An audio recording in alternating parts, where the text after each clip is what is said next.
being able to read quickly and to synthesize information, to process that, and then to put it into application in your real life is a muscle that we all need to exercise regularly.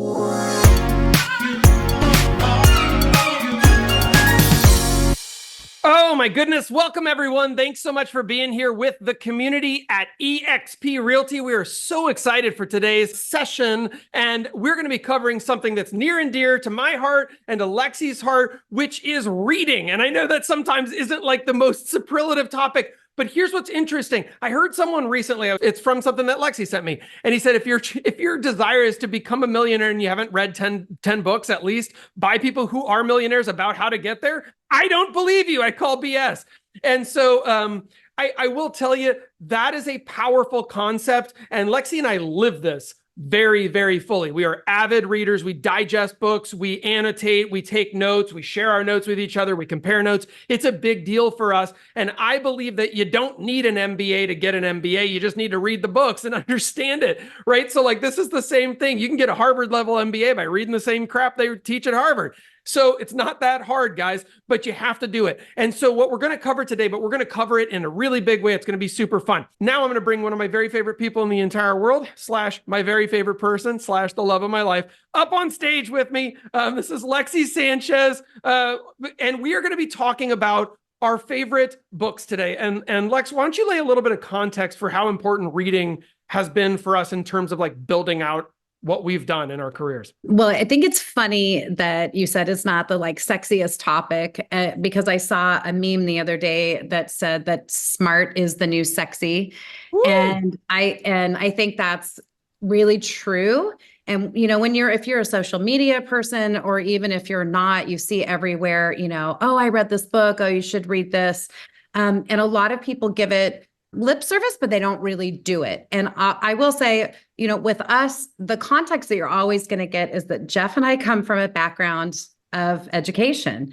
We're the children of educators. We were both in higher education before we came into real estate. So we're nerds. Yeah, we're totally nerds. We love to learn. We kind of love to learn just for the sake of learning.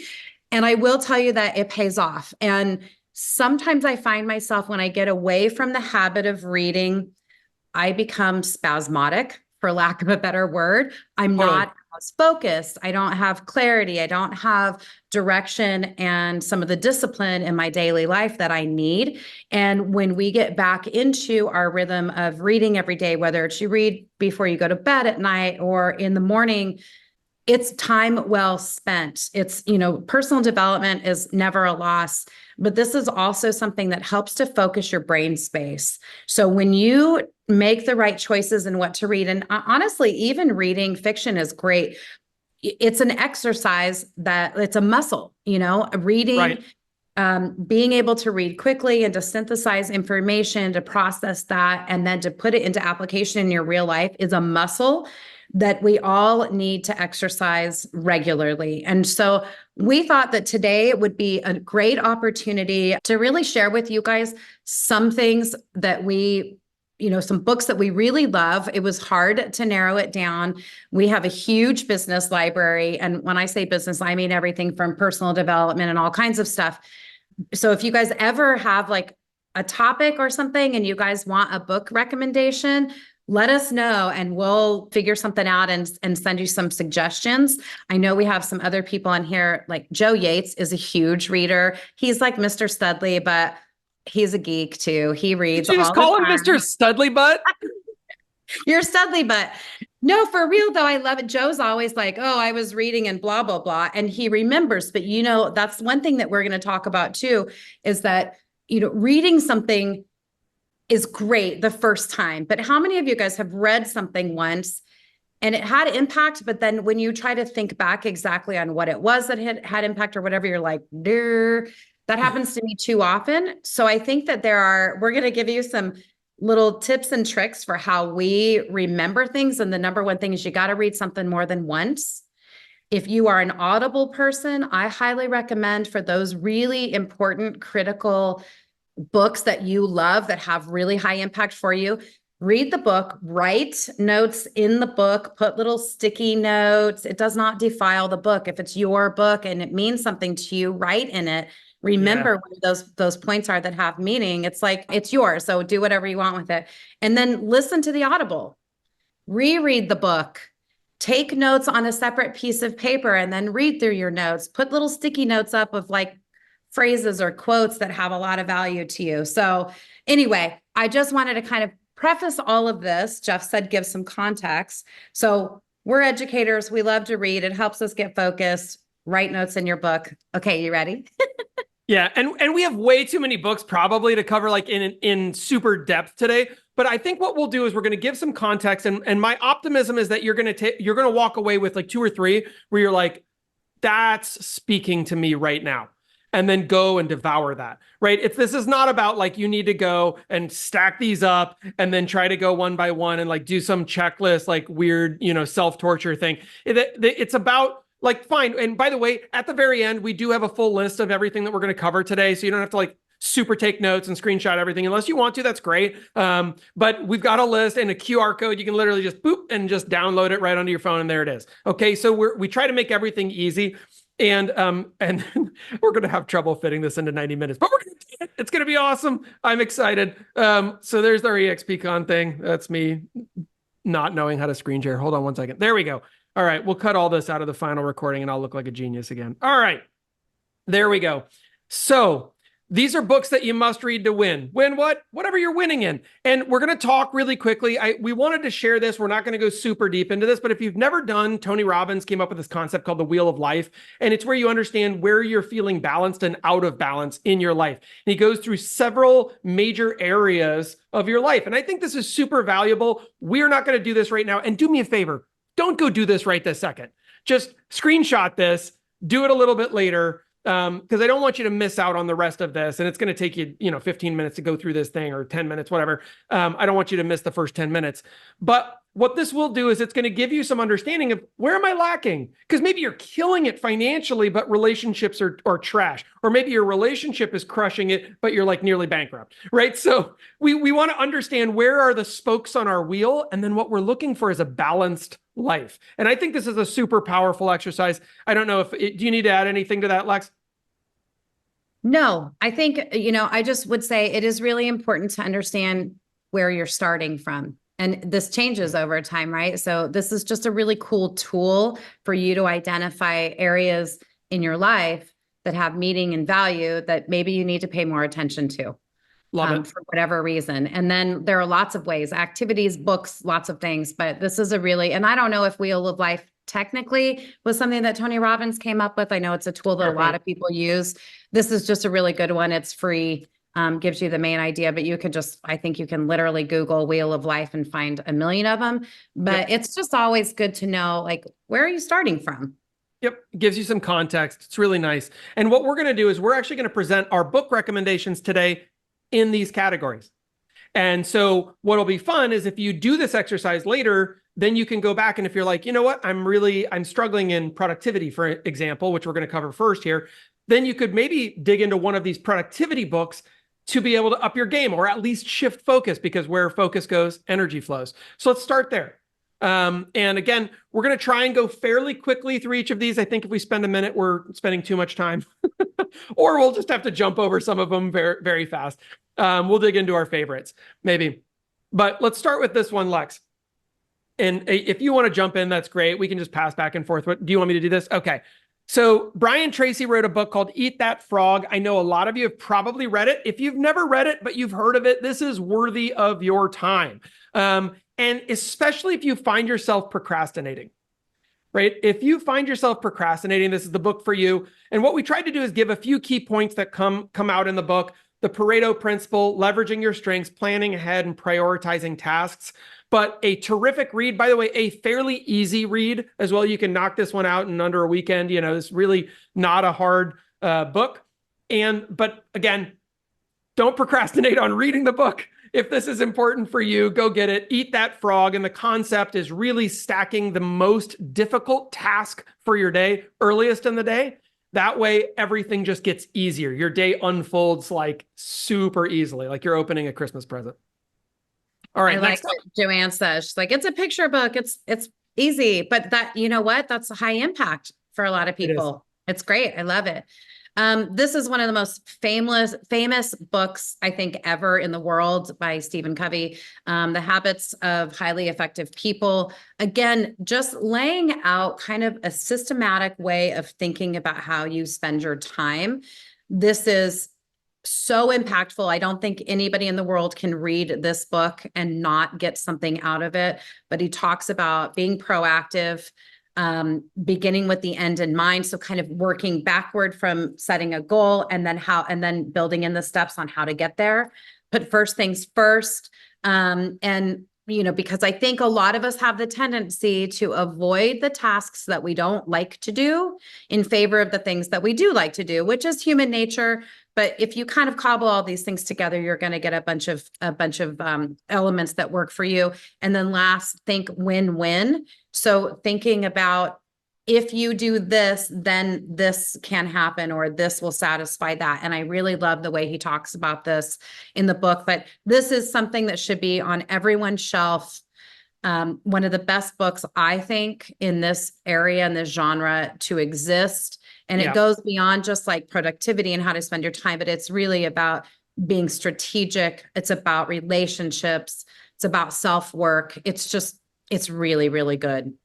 And again, by the way, just so everyone knows, I don't want anyone to feel like if we leave a book out today, because we have about 500 business books alone. So just to be clear, like, we're leaving stuff out today. I just want you guys to know, we tried to give some stuff that would be really high impact if you haven't hit on it, but there's other amazing stuff out there always. Essentialism is a terrific read. And this is really, I'm going to go quickly on this one, but the main points in this book are to focus on what matters. So again, it goes back to prioritization. We're hearing that as a theme in productivity, right? Eliminating non-essential. So you know how to say no, saying no strategically. I'm ahead of myself. And then creating space to think. How many people feel like sometimes there's just too much noise, you can't think, right? How do we tackle that? Essentialism is about a disciplined pursuit of less, he says, as Greg McKeown. Really great book. Highly recommend. Lexi. Free to Focus. This is by Michael Hyatt. And so this is, again, a lot of this around productivity is about how do you isolate the tasks at hand? How do you determine priorities? How do you clarify your goals?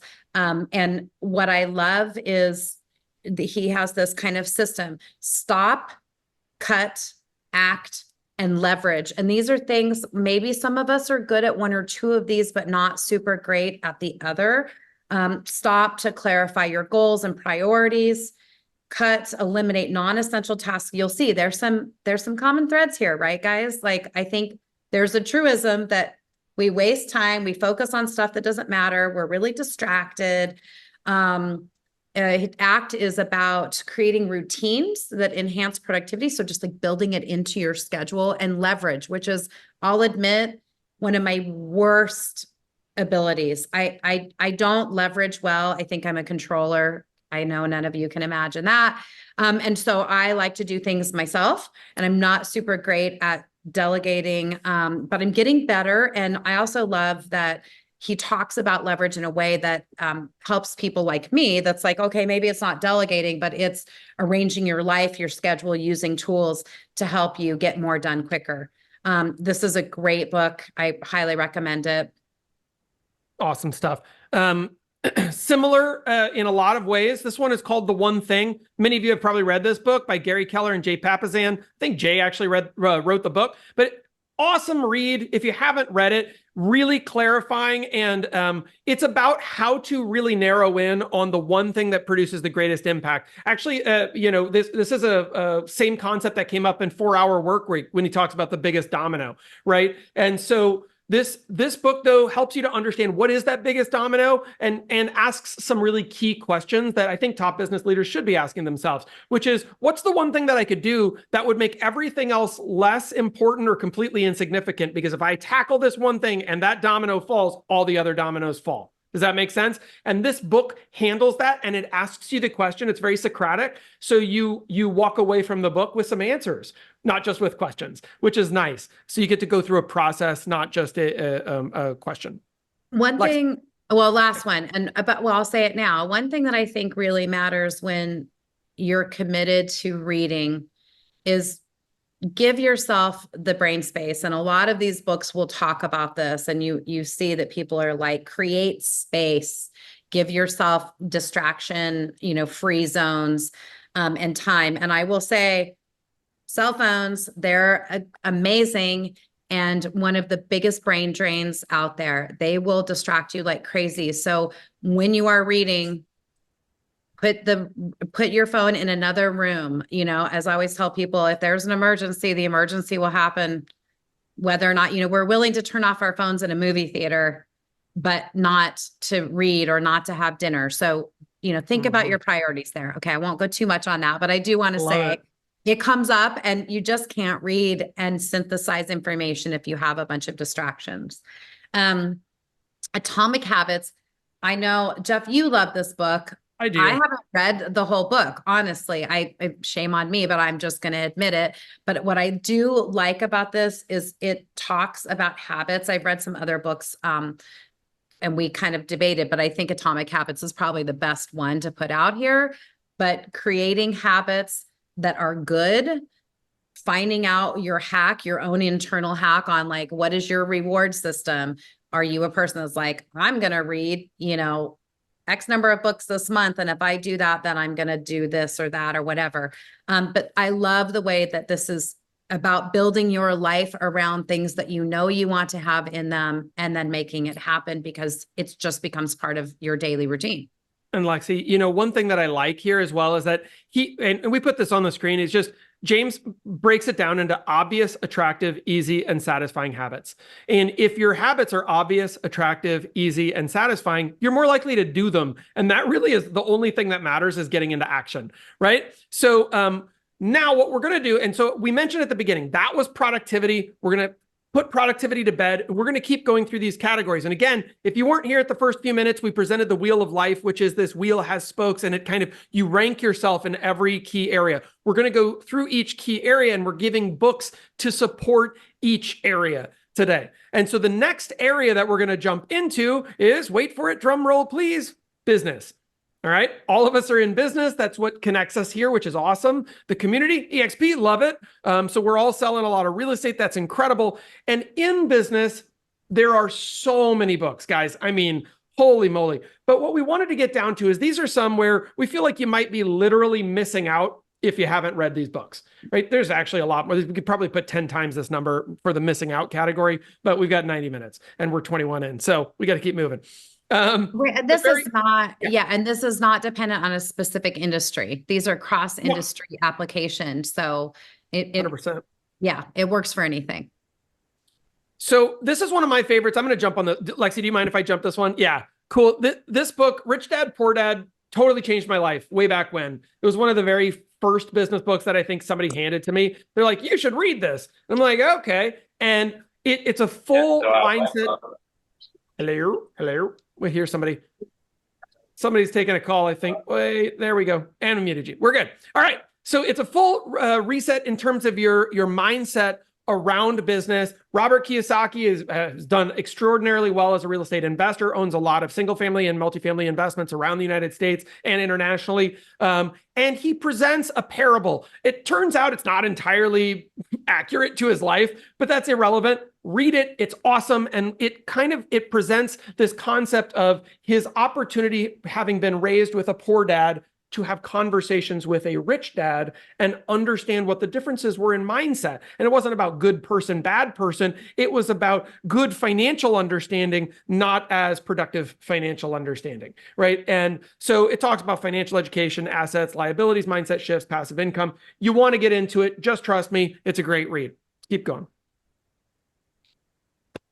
How to Win Friends and Influence People by Dale Carnegie. Again, this is one of the essential books for leadership and business success, talking about how to interact with people in a way in business that isn't just always brass tacks, but it's some of the softer skills that really help people. And I know a lot of us think, well, this is pretty basic stuff. I mean, we show genuine interest in others, smile and be positive, remember and use names, encourage and appreciate. I mean, we all kind of know these, but when you read it in this book, it puts it into context that goes way above and beyond just like being a good listener and being a friendly person.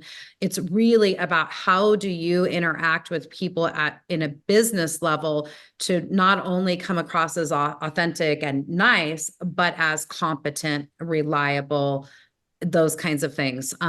I think this is a big one. It's an easy read, so it's something that everybody, I think, should take the time for sure. Yeah. And I appreciate that you said, like, reading this slide is not a replacement for reading the book, guys. Just to be clear, We're trying to summarize some teaser. Is, like a teaser so that you can be like, oh yeah. And it's funny, Joe actually typed in there that I think I'll read that again soon. And he was talking about the 7 habits of highly effective people. And I love that sometimes you do find yourself in a period of time where you're like, dang, you know what? That really helped me at that time. I really need to come back to that.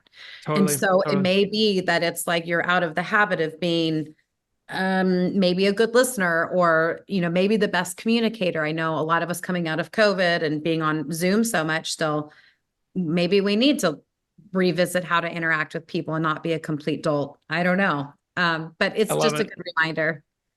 So this next book is called Good to Great, Why Some Companies Make the Leap and Others Don't. Jim Collins, super awesome. And it's reflective of a lot of concepts that I think like Tom Peters talks about in his books as well, which is like this pursuit of excellence, like the superlative. It's about just winning in business, really is also what's predictive of success. But Good to Great transitions you from like, I want to have a good business to I want to have a great business. And I want to actually pursue the very top of the industry and why that matters. And also why it's also predictive of long-term success. In other words, if you want to be around in 20 years, you have to be great, not good, or you're going to get eliminated by the marketplace, not even by your competitors.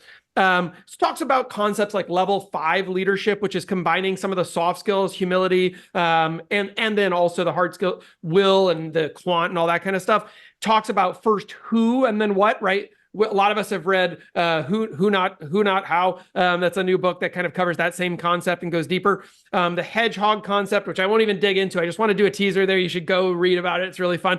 And then this culture of discipline, which hopefully we promote here, right? Is this culture of being disciplined. Discipline is a habitual pursuit of excellence. It's a really, really great book. All right. I think, when we were putting this together, one of the concepts that we had in mind was, what are some of the most essential books in each of these areas that you would, for example, recommend to your child to read? Because let's be real, these concepts are things that we do not learn in the average American educational context. You're not reading this very often. I mean, I think it would be fantastic. And some of these, I think, like Good to Great is one that I think should be mandatory reading for anybody graduating from high school and certainly from college. And it doesn't matter if you're an art major or a sociology major and not a business major, you should still be reading these, right? So that's kind of what we came up with. Simon Sinek is one of my very favorites. He's so inspiring, so intelligent, has the ability to communicate really big concepts in a really easy to consume manner. So start with why is huge, how great leaders inspire everyone to take action. If you may not think of yourself as a leader, and the reality is everyone is a leader and everyone should act like a leader. And I love that Simon took not only the concept of leadership, but the fact that how do you use that and why you should use that to inspire other people around you. So he talks about the golden circle, understanding how, again, these concepts really come into play in this business section. Why, how, what, and then of course, who. Inspire action. You've got to get into action. It's one thing to have a great idea or a great intent, but if you can't put it into action, you're kind of missing the boat. And that's where I think a lot of us fall short. And these books are so helpful in just sloughing off all of the extra information and helping you to focus. He talks about leading with purpose, building a trust. I think if you go through each of these slides, once we get this up on YouTube, you're going to see, go back and look, and you're going to see all the crossover and all the meshing to create this incredible fabric for your knowledge base. Yeah, it's good stuff. Anything by Simon Sinek, by the way, I would read. I agree. Yeah, he's a smart guy. I've also seen him speak. He's got a great TED Talk. Yeah, follow him on social media. He puts out some good stuff. Oh, I need to do that. I've not. So Robert Cialdini is a professor down in Arizona. Teaches marketing and influence and a bunch of different. He's a business guy. But what's interesting is this is one of my very favorite books. I'm just going to be like really transparent. So this is one of my probably top 4, 3, somewhere in that range, business books. And part of it is because he breaks down so clearly exactly how psychologically you get people to make decisions through your influence over their decision-making process, right? How do you get anything you want in life? Learn how to sell. And Cialdini breaks down, there are 6, and they're on the screen, by the way, so screenshot it if you just want to have them. But I'd still read the book because he goes a lot deeper. It's really amazing. But through reciprocity, commitment and consistency, social proof, authority, liking, and scarcity. And what's nice is he breaks it down so clearly. You can tell he's been teaching for a long time because he makes very complicated ideas unbelievably easy to consume in this book. And I think it's really terrific. And he also references a lot of other terrific literature because, you can tell he's like a peer journal kind of a guy. Like he writes papers that are published in, where everyone's pushing up their glasses and caring what his footnotes say, that kind of a thing. So it's a fun read. The 5 Dysfunctions of a Team, a leadership fable.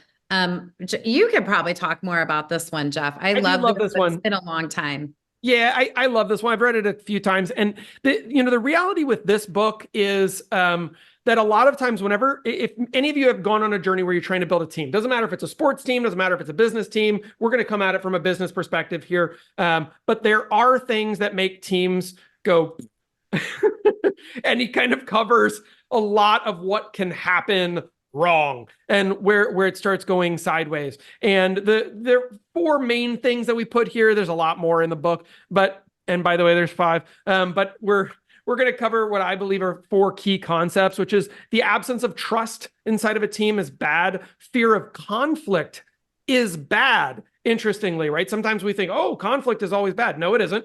Conflict means people feel the trust to be able to open up and share what their actual thoughts are, and share conflicting ideas. Lack of commitment and avoidance of accountability. We talk a lot on these calls about accountability, and I think it's critical. And so definitely a great read. We couldn't possibly cover it on one slide, but what's incredible. Well, what's amazing about this one, Jeff, is that when you read this and you see all of the thing, and this could happen in a family. I mean, like, I love that you said this isn't just about a team in the sense of business or whatever. It's really just anytime that you have to work with people, including your own family. So you may read that and realize that there are some things happening that you didn't understand quite. And then you could go back and read Simon Sinek. You could go back and read Cialdini and understand that there are some things, some techniques that you can use, some things that you can understand about yourself to help be a better leader for whatever that context of team is that you're seeing. And so, it's inevitable that you're going to run into some shortfalls and some little nuclear bombs that get set off within team structures. And it's not the end of the world, but understanding that those things can happen ahead of time really equips you to be able to manage those in the moment when they do arise. Yeah, super important. And there's always that ripple effect. I love that you said that. Like, if you handle this from a business perspective, it's going to ripple into your family life. If you handle it from a family perspective, it's going to ripple into your business life. It doesn't matter because that's how humans work. We're messy, right? So everything goes everywhere. And that can be a good thing if you use it to your advantage. So I love it. Next, Lexy. Crushing it. Gary Vaynerchuk. A lot of people don't like Gary V because he's really high energy. He says it like it is. He uses foul language, which doesn't offend me, as we all know, but sometimes I get in trouble for that. And so does Gary V. Right, Joanne? But what I like is Gary is one of those current entrepreneurial magnates that has really gone outside of the limits of what we would consider normal or the norm in business. And he just kind of says it like it is. And in this book, he talks about building your own business kind of empire around who you are and some fundamentals like personal branding. He talks a lot about content creation, which we know is something that he harps on, because he's like, if people don't know who you are, it's because you are not giving the messaging. And in this day and age, it's got to be repetitive. It's got to be distinct. It's got to be purposeful, but it's got to be constant. He's a big proponent of just putting content out there over and over. He talks about community building and bringing people in. You'll see he does a lot of interviews with people and for people. I love that about him. And then monetization strategies, which is, to me, one of the more exciting things, because he's been a real creative in the modern era in terms of how do you monetize business in a way that we've never done before. And he provides example after example of not only how he's done it, but how other people are doing it. So I really like that this is there, because it's going to help you step outside of maybe your mainframe of the way you think about business.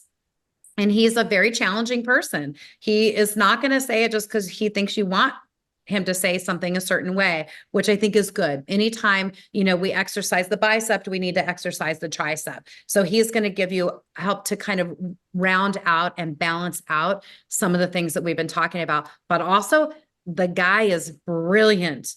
Nobody can deny his success. And he's a guy who truly came from really nothing to helping other people, get out of that cycle. And he's a gazillionaire. So, I mean, he's got something to share. I love it. Well, yeah, great book. The next one, this is one of my personal favorites. And this one just kind of dropped in my lap about 9 years ago. Somebody just mentioned it, I think at a seminar that I was at, and they were like, oh, that's a cool book. And it was just like totally a passive comment. And so I went and I grabbed it. Life-changing. Holy moly. This is an amazing book.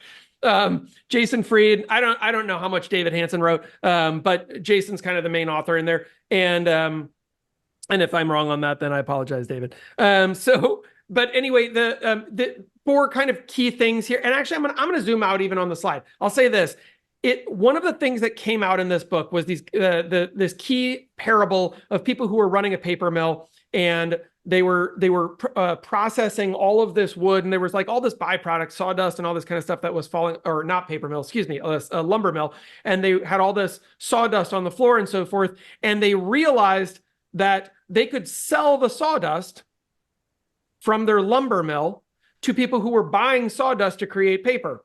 And they did something like 10x their profits the next year by selling what they viewed as trash. And so it's about thinking differently. That's not the only point in the book, but that's kind of where it starts. And then it unfolds this whole unbelievable journey with all these really deep insights into different ways to think about your business differently. And I'm not even going to read the slide. I'm just going to say, if you don't read this, it's a big mistake. You have to read this book. It's awesome. There's too much to mention. Okay, that's the end of our business section for right now. Again, definitely not every business book in the world. I'm sure some people are like, wait, you missed the blah, blah. Yeah, we miss a lot. I get that. It's okay. 90 minutes. And we're going to cover some books today, though, on relationship, on health and wellness, on mind-body connection, on some other stuff, right? And we want to have a full and complete wheel of life, not just an amazing business and our relationships are dog shit, right? That is not super amazing in life. And so what we really want is to have a complete picture on who we are as a human being and make sure all the spokes are well, because if one of your spokes is short, that's an uncomfortable bike ride. All right, let's keep going. You're going to get sore in all the wrong places. Financial and wealth.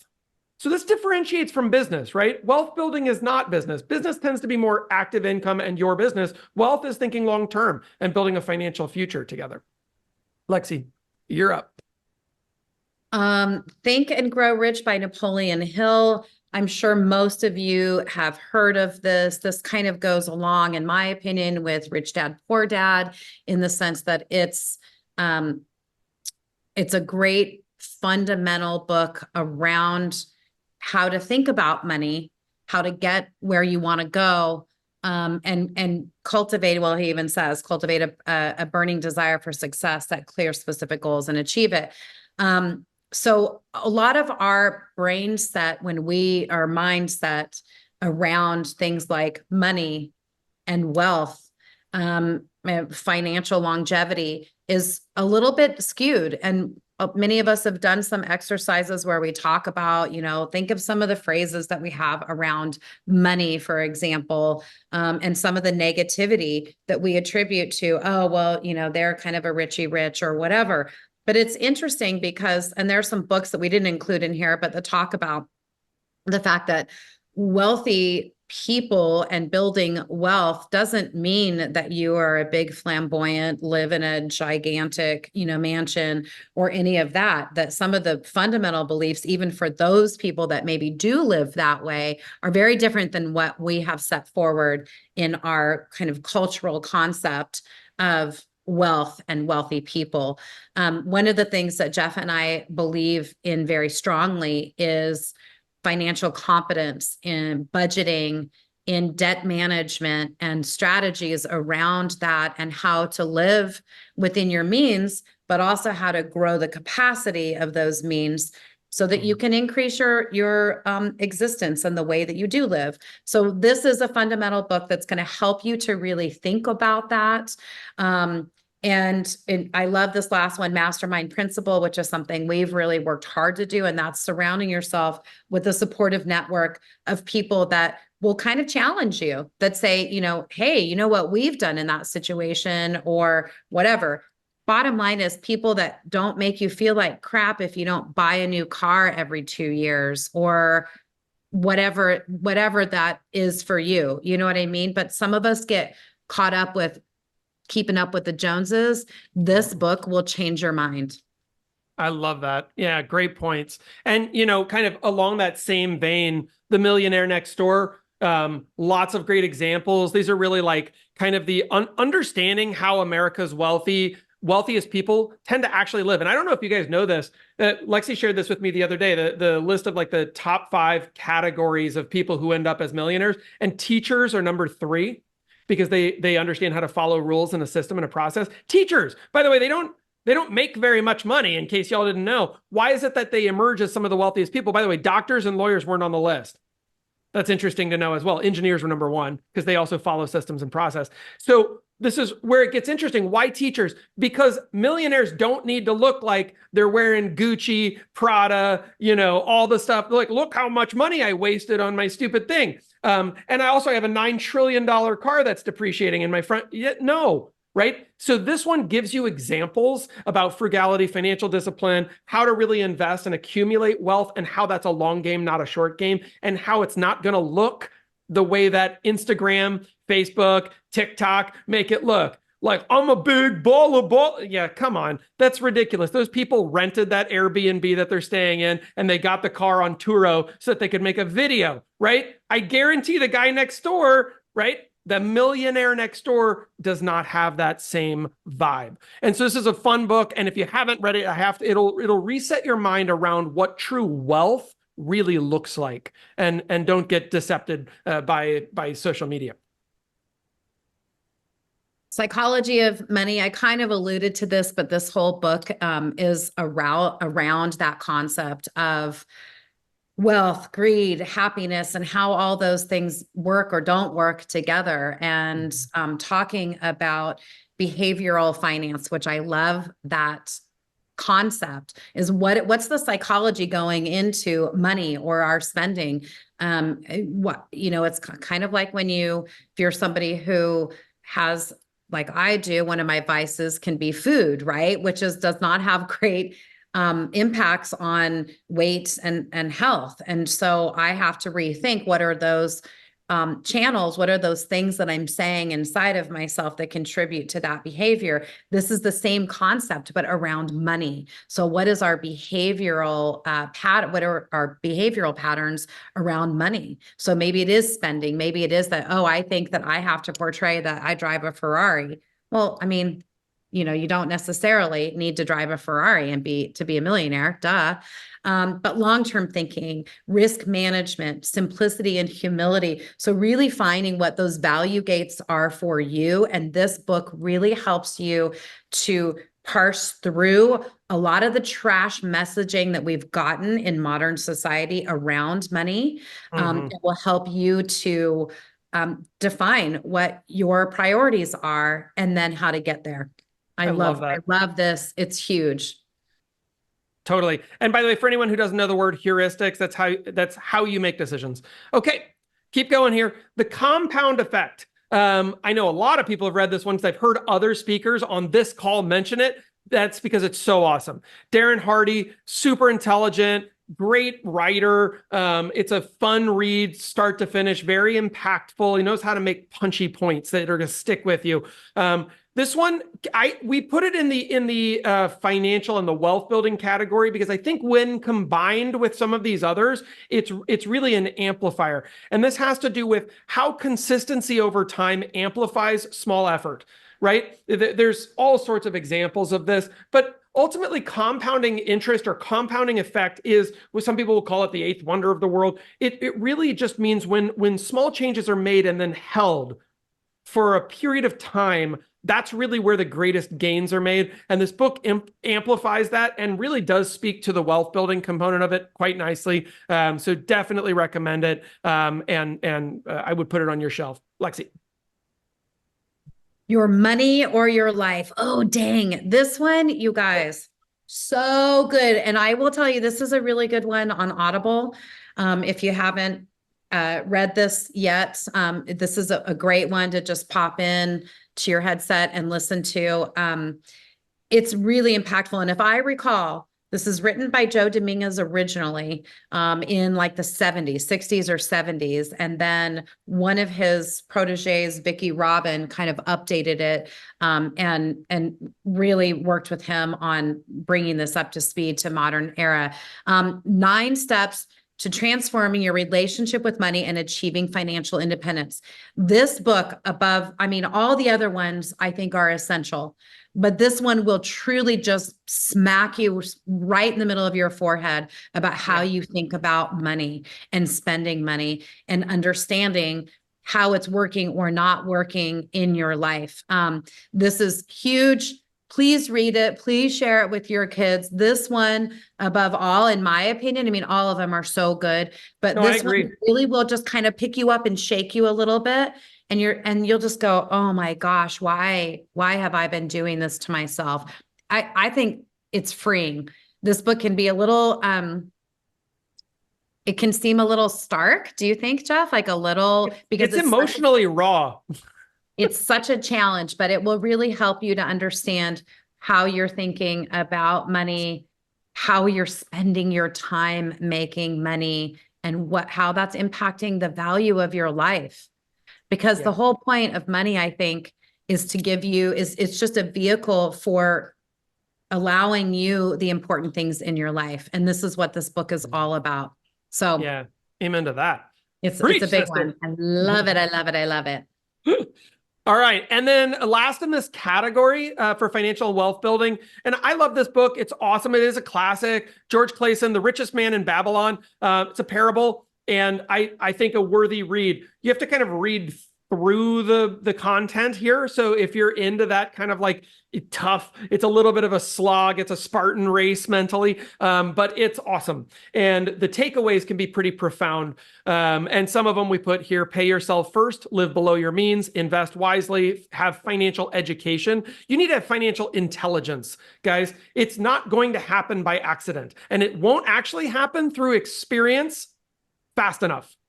The problem is it'll happen by experience, and we'll wake up one day and be 65 and be like, oh, I know what I should have been doing at 35, right? So don't do that.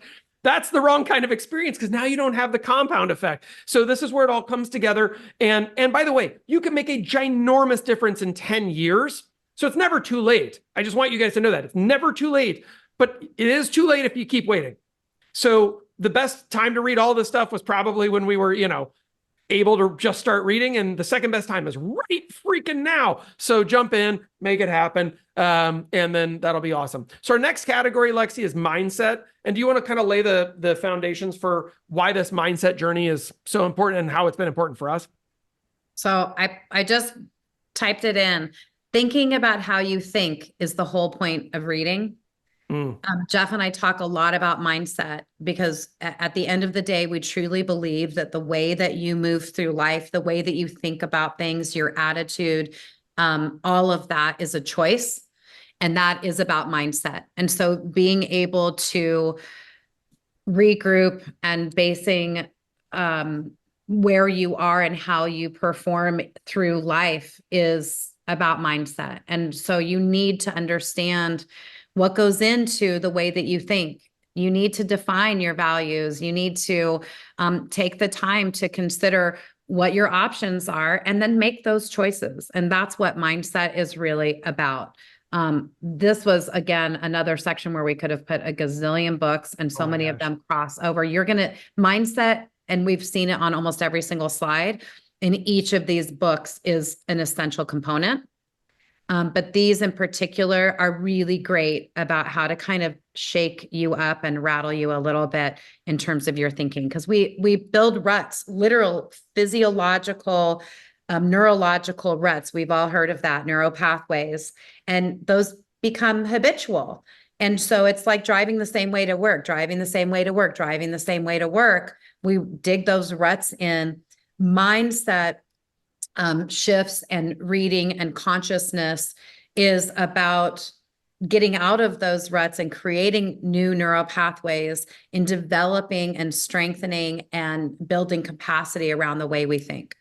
Yeah. Oh, wow. Dang, dude. I hope someone was taking notes on that. That's awesome. So great. Your hair looks really pretty today, by the way. Okay. So I know not relevant for everyone. Shut up, guys. I'm in a relationship over here. Don't worry about it. So Lexi, I'm going to let you take this first one. And because I know it's one of your very favorites. Oh, The Earned Life by Marshall Goldsmith. So this is a book that I was walking through the airport one day and it caught my eye for whatever reason. And I believe in those moments. And I picked it up. I spent way too much money because I bought it in the airport, but I read it on the flight and I've listened to it now and I need to reread it again. If you haven't read this, please do. It's really, really great. So Marshall Goldsmith is a gentleman. He was a professor for a long time, and then became an advisor and a coach for some of the biggest people in the world, everything from celebrities and presidents and everything in between. He's brilliant, and he is able to take, again, big concepts down that are very relatable. So Earned Life is about losing regret and choosing fulfillment. It's very powerful. He talks about every breath I take is a new me, that we're not defined by anything that's happened in our past. We're not even defined by the breath we took a moment ago. And being able to be aware of that is huge. He talks about defaults. Or default response in life is not to experience fulfillment or happiness, and how to change that. I mean, ultimately, this is the biggest book I've ever read on how to change those ruts that we get into. And I love that he has 6 fulfillment factors: achievement, engagement, happiness, meaning, purpose, and relationships. And he talks about these, about focusing. If you shift your focus to fulfillment, regret literally just goes away. And whether you think you're a person that has regret or not, I don't personally believe that I have a lot of regrets in life at all. But he talks about that concept in a really unique way that I think is very powerful. This is definitely one of the best books I've ever read in my life. Huge impact for me. Totally. All right. So parental advisory on the next one. I know that sounds weird. You're like, wait, we're in mindset training. I'm just letting you guys know it's coming at you. This is a Mark Manson book, and it has the F word in the title. So just before I pull it up on the screen, letting you guys know, and you've been warned, here it comes. All right. So this is The Subtle Art of Not Giving a Book, a counterintuitive approach to living a good life. I will tell you that I've read this book 4 times now, probably one of the most valuable mindset reads. It hit my soul like an arrow and lit me on fire. It was unbelievable. It transformed how I am interface with the world and other human beings. I can't possibly summarize it in a slide, so I'm not even going to read this stuff. I'm just going to say, if you can get past the first chapter where he says that word the most times, you will have the greatest gift that's ever been given to you out of a book, outside of probably some spiritual texts that I'm sure are very important for you. So this is a really transformative read, and deeply rooted in personal stories that help you to understand through parables. And I learned that way very, very well. So I loved the read. He's a brilliantly intelligent guy, and don't be deceived by the title. This is a philosophy book for sure. He's a modern philosopher. Okay, Lexy. The Greatest Mindset by Lewis Howes. Also, again, this is so essential on figuring out how you think. And not letting your limits define you. So unlock the power of your mind and live your best life today. He talks about things like cultivating a growth mindset, practicing positive self-talk, which is, I think, something that many of us we fail ourselves a lot. And we can do so much better. And so I love that he talks about the principle of positive self-talk, developing resilience, mental toughness, not getting stopped in your tracks and then just giving up because you think you're not worthy or because you think it's impossible. He really helps you to get over those kinds of humps. And then embracing the power of gratitude, that you literally cannot live in regret. You cannot live in depression or sadness if you live in a state of gratitude. If you look around you and realize how much you do have, focusing on what you do have and not on what you don't have. This is such a good book, really, really powerful, and something that has definitely impacted our life and our choices in the way that we live. Love it. Yeah, that self-talk piece is like, man, oh man, I love it. So this one's a little bit newer. Carol Dweck and Mindset, the New Psychology of Success. She's smart, man. She's a PhD, and this is written very much like like you would expect an academic paper on this topic.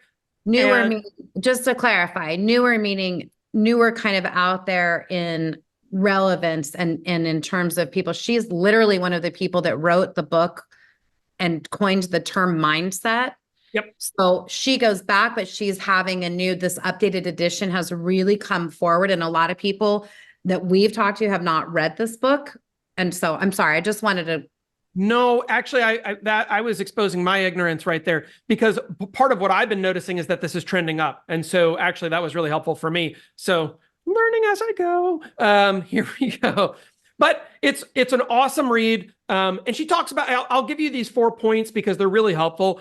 A fixed versus a growth mindset. And growth mindset is the preferred mindset, in case you couldn't figure that out, just between those two. And what is a growth mindset? It means you're agile. It means you're not, anyone who says these words, well, I'm just, and then they fill it in. Well, I'm just, and then they fill it in. That's just the way that I am. Anytime you hear the word just, that's what's called a justification for your behavior and your actions and your inability to grow as a human being.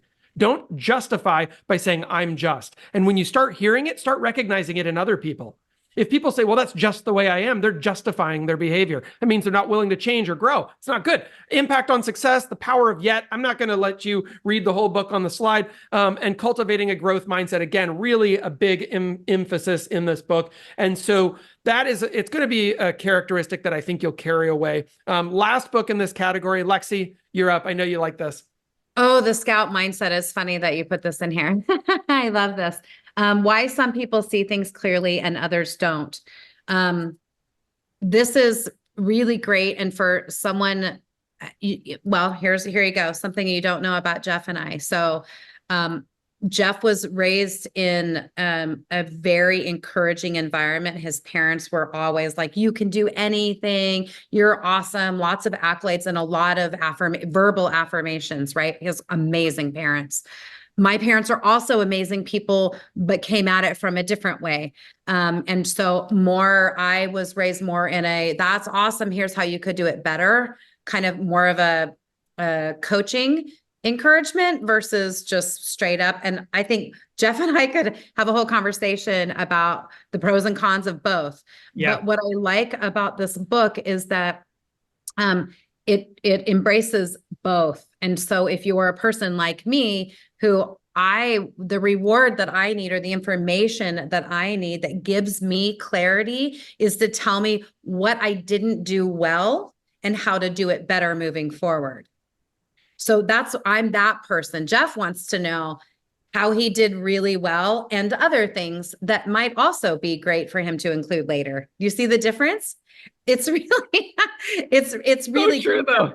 But I love this. So this book talks about curiosity and inquiry. So getting information, collecting data, which for someone like me is really hugely important. Objective evaluation, emphasizing the value of different evidence and arguments, and then being able to put those to synthesize into the things that you already believe to be true. Intellectual humility, being able to not be the smartest person in the room and being excited about that, seeing that as opportunity.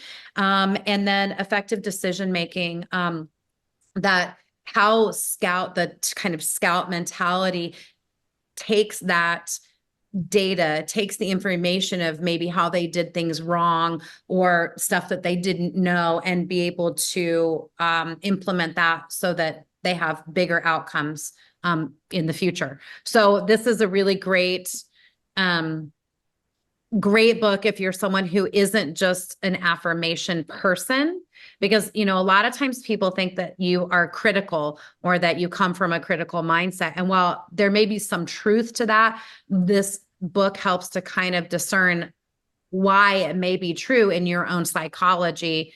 It's not necessarily negative at all, that data collection and that synthesis of information is helpful for you and provides clarity.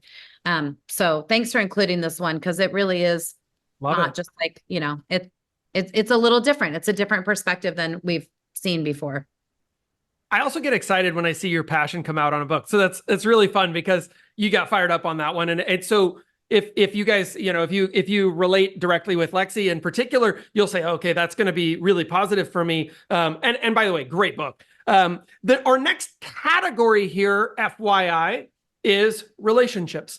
And you might be thinking, part of what we put in the teaser verbiage to get people to show up for this today was, this is going to show you how to make $1 million, right? And here's what I can tell you. A relationship, actually, FYI, can make you $1 million, and it can definitely prevent you from making whatever your financial goals are, whether that's $1 million or 10 million or 100 or billion, doesn't matter. Whatever your goals are, relationships can empower you or disempower you dramatically. And having a great relationship while also personally fulfilling directly connects to your business. And guess what?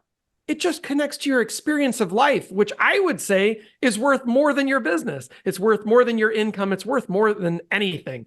And I have an unbelievable relationship full of passion and intimacy and connection and care and trust with this incredible person that's on the call with me. And so I get excited to talk about this category because this is something where I've had the amazing opportunity to grow a ton into where we are currently. And I'm excited about where we can even end up in the future. So, and there are some really powerful books out there in this topic, in this space. And if this is somewhere where you say, you know what, that's somewhere where I want to grow. Maybe you have a relationship. Maybe you don't have a relationship. That's great. What a great opportunity. There's 8 billion people in the world. I feel like there's someone for you.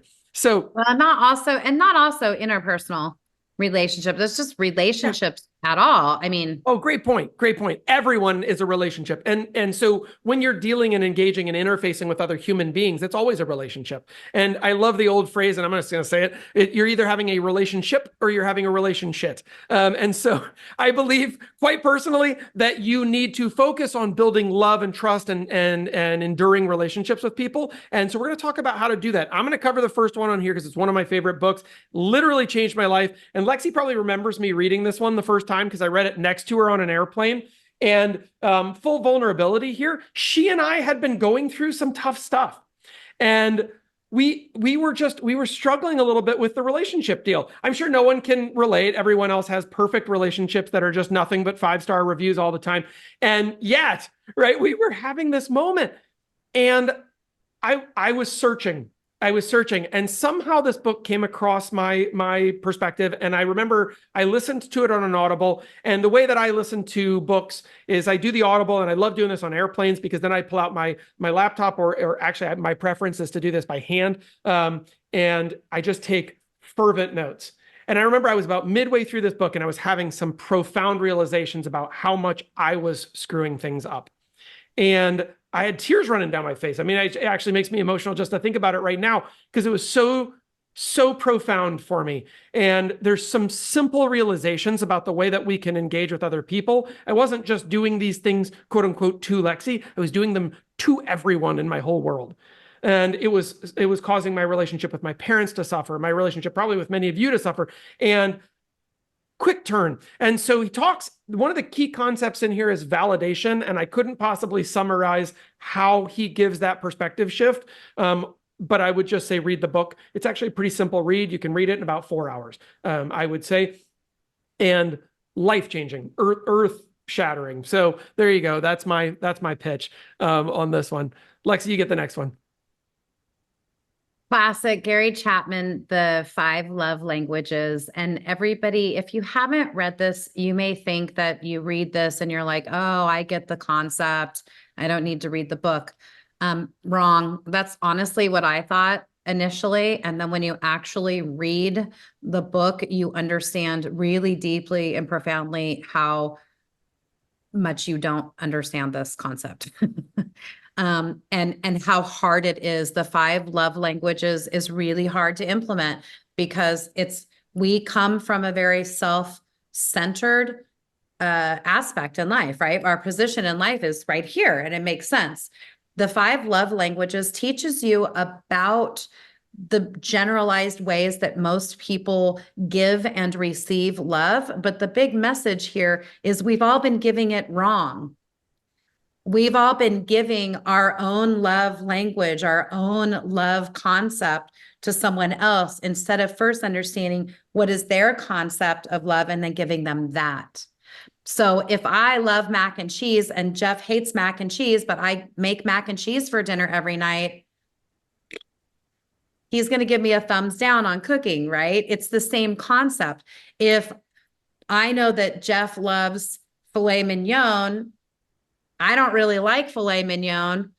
I'm going to make him filet for dinner and I'm going to eat mac and cheese. It's a really dumb example, but it's what came out of my mouth. I love it.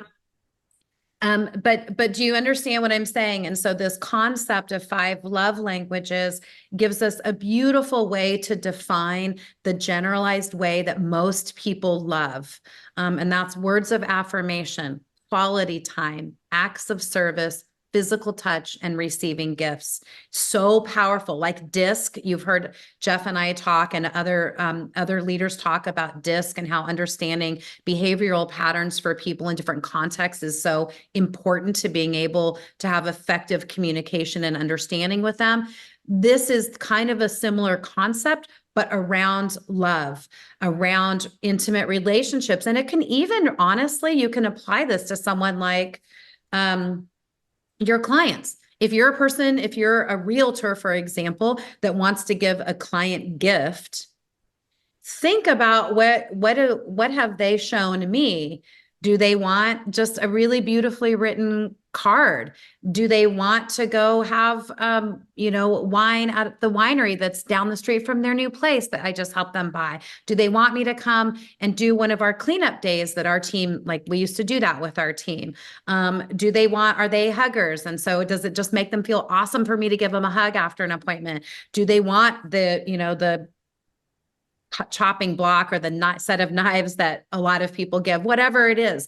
But so my point is this can be applied in any relationship, but really impactfully. It's going to be huge if you are a person in an intimate relationship, if you have family members, if you're a child, if you have children, if you have siblings, all of that applies here. It's a big one. I agree.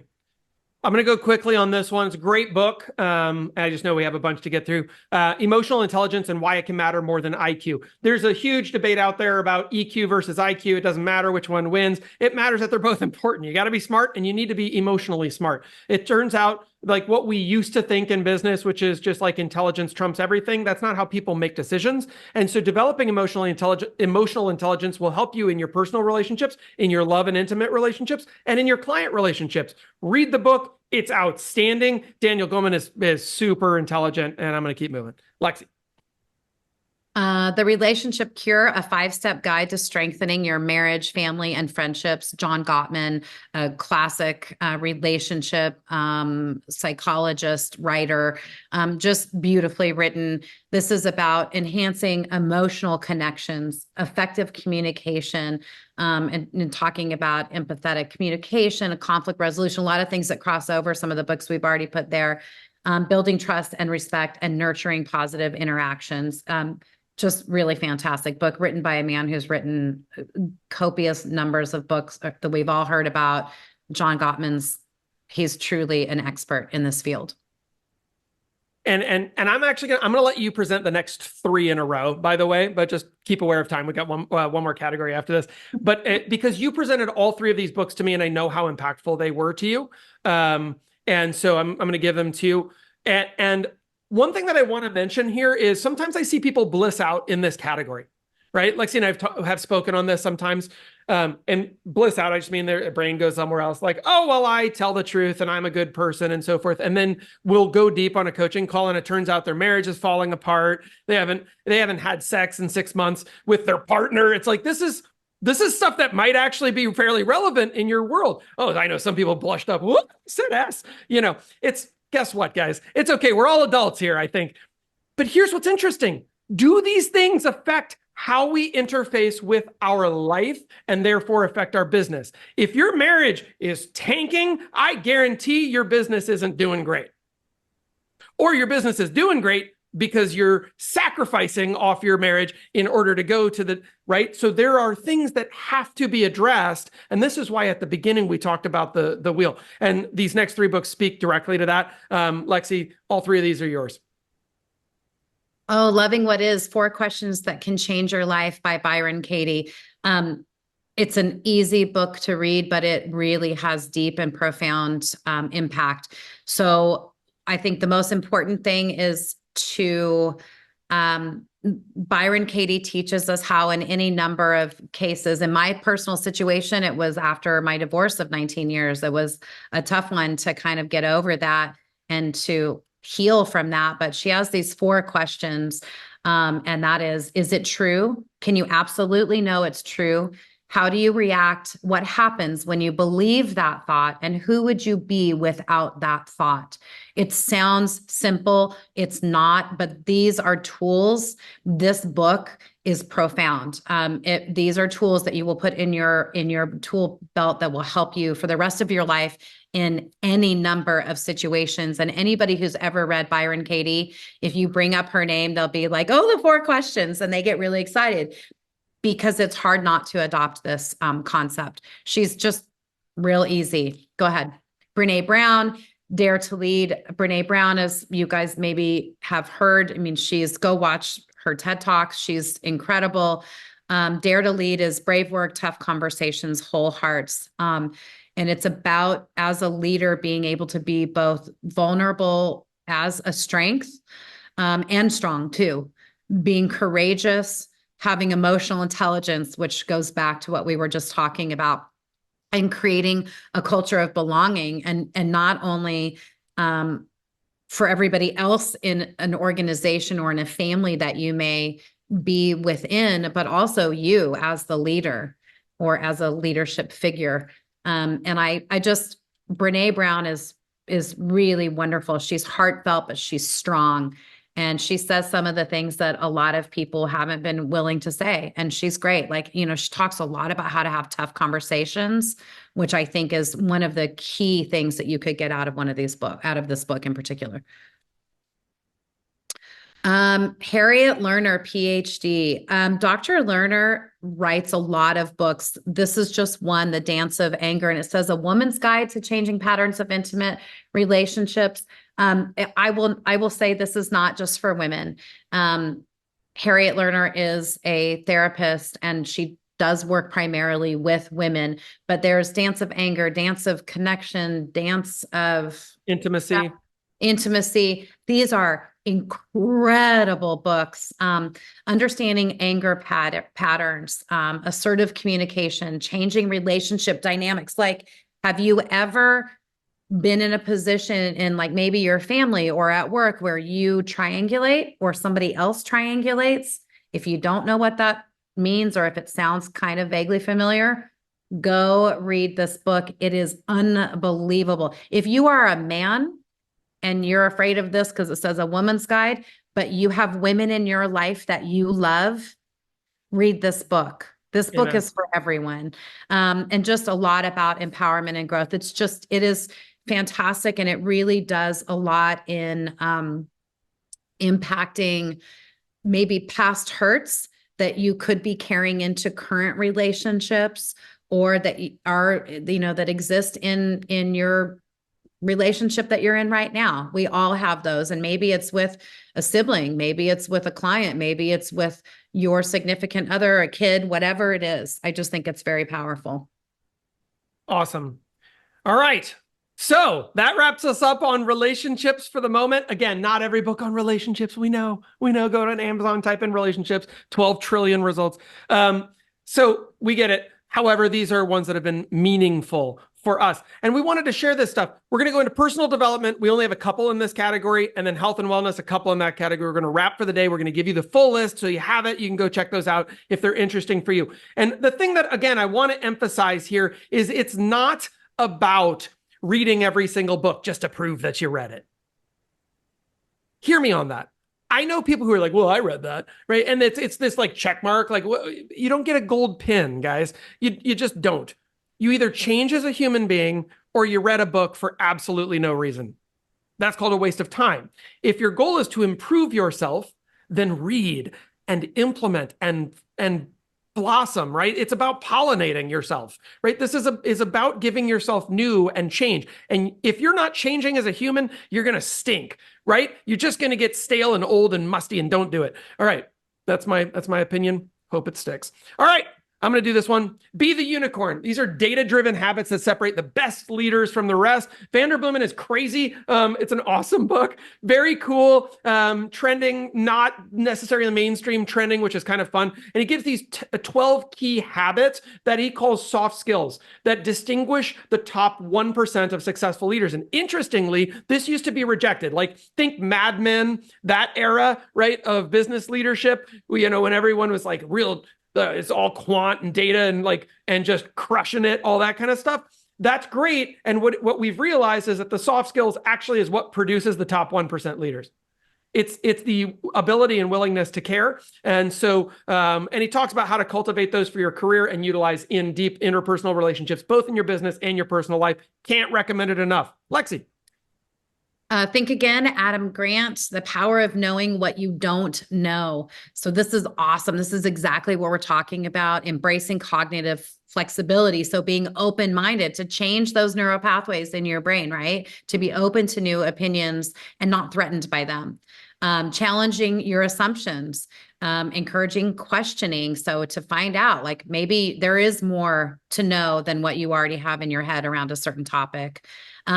Developing intellectual humility. We've heard this a couple times now. Being okay, not being the smartest person in the room, that seeing that as a huge opportunity, that you get to learn from other people that have different experiences.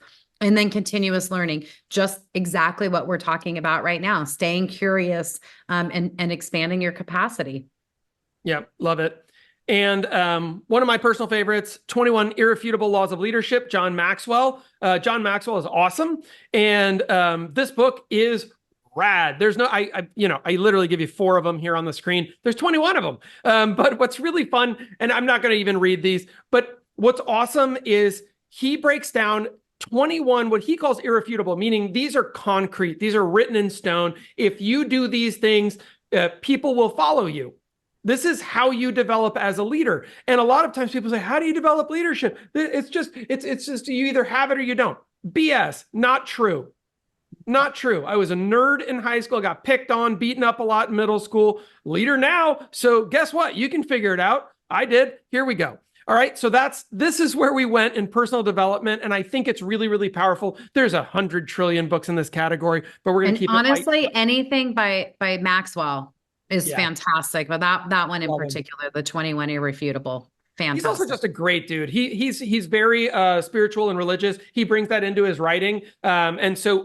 And I think it's great. The way he frames that is super cool. And I love his writing. Actually, he's just a wicked intelligent person. Next up, Lexy. Health and Wellness, the Blue Zones, Secrets for Living Longer. This is really interesting. This whole notion of doing studies around areas on Earth where people live longer and what it is that is creating that reality for them. And so this talks about plant-based diet, physical activity, social engagement, and stress reduction. I just read a really interesting study that was talking, this study started, I'm sorry, Jeff, I know, don't get mad at me. You talk so much, so it's my one chance. I'm going for it. Just kidding. But it was really fascinating to me, you guys, because this was a study that was started in the early 1900s, and it was a collaborative research program between, I think, Stanford, Harvard, and Oxford, and they were studying happiness way back then, which we haven't really started to take seriously until now. But they were saying that there were all these different factors that help people live longer. It was about longevity and happiness, and they were saying that all of these studies over this huge, like 80-year study in all 3 locations said that people were happier and lived longer if they had better relationships and better regular communication with people by the time they were 45.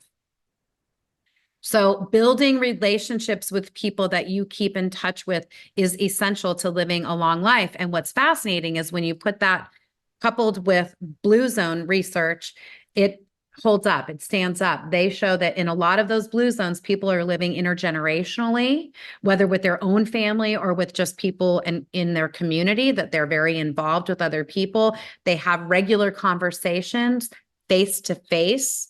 So it's really interesting. But Blue Zones, fascinating. If you don't know much about them, this is a great book. It's life-changing. By the way, Lexy did a lot of this stuff. And when I met her, she brought this into my life. And for anyone who doesn't know, I used to be super fat, definitely was not healthy. And I'm talking like colossal fat, like, bleh, and so, and I fixed it. Guess what? Woohoo! Like things can get better, guys. It's okay. So if that's a challenge for you, it's not a challenge forever. And this is something you can tackle. What's interesting is she also brought into my life, though, this intergenerational connectivity. Like our neighbors here are in their 90s. We hang out with them regularly, and it's profound how much you learn from people when you do that. So there's learning, but there's social learning. It's amazing, guys. Hang out with people a lot younger than you, a lot older than you. Just be open to the world. Don't stop closing down. Rigid things break. Flexible things move and exist for a lot longer, apparently. So here we go. I'll get the next one. This one's going to be real quick. So if you were like me, like I said, I used to be 85 pounds heavier than I am now. I read this book, helped a heck of a lot, right? So they should have called this, If You're Fat, Read This. Like this is a great book. Dr. Jason Fung is super smart. And he talks about insulin resistance. He talks about intermittent fasting. I can't emphasize that one enough and how powerful it's been for me. It has reset my biological age. I'm 42. My biological age, my body's age is in its 30s, right? Which is awesome. So if you were to test my DNA, it says I'm 30 something. If you were to test my birth date, it says I'm 42. So that's awesome. Lexi's the same way, right? She's got like 5 years on that. It's incredible. That's why she's beautiful. So this kind of stuff helps. Nutritional strategies and lifestyle factors, stress management, a lot of different types of things. He talks about how to achieve that, not just like do it, but how, which is great. Lexy. Good energy, the surprising connection between metabolism and limitless health. Really fascinating. This talks about I think understanding your body and the way that it works is really important. And lifestyle factors, impact on overall health.